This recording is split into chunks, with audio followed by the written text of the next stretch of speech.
this is Sivakumar. I have almost 30 years of experience in scientific and instruments field. Stall belongs to a company called Inkarp Instruments, almost 38 years old company, which we represent reputed manufacturers from all over the world, from Hitachi, from Thermo, from Hydolf, from Rhodesmeyer to Kubota, to all world manufacturers. So hearty welcome to our stall. This is the product which is used for material characterization of the equipment. This is called DSC, TGA, TMA, and it is used for completely fundamental characterization of all the samples and metals, materials, etc.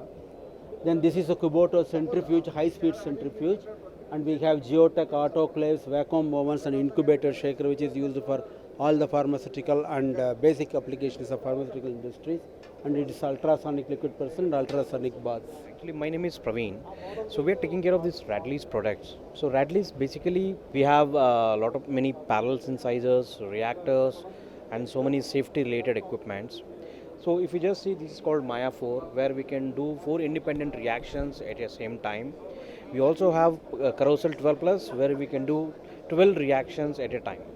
And we have reactors from 1 to 5 liters, and we also have reactors from 5 to 35 liters. And basically these all Radley's equipments will be used in all R&D chemistry laboratories.